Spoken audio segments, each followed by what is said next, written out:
that's not what we want, is it? Today's digital cameras do a lot for us, but there's no replacement for the human eye.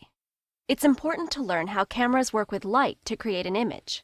That way, we'll know what's going on when it's time to capture a moment. There are 3 variables that determine if you're getting the right amount of light for the correct exposure. With a manual camera, we're able to change any of the variables ourselves. Different settings can result in really different pictures. Let's look at the process together. First, see this here? This is the aperture. It's the hole that light passes through. If we make the aperture big, we'll have more light, true, but the sharpness of your photo will decrease very quickly from your focus point, backward and forward. This is what we call shallow depth of field.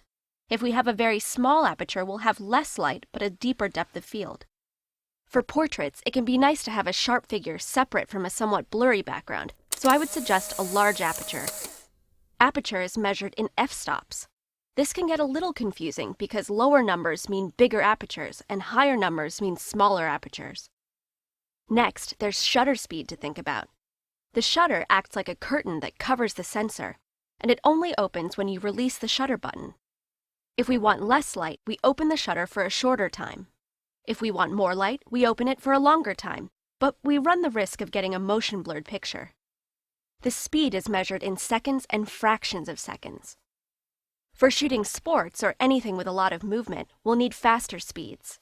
For taking awesome night landscapes, longer exposures will be better, but we'll need a tripod to steady the shot and prevent motion blur.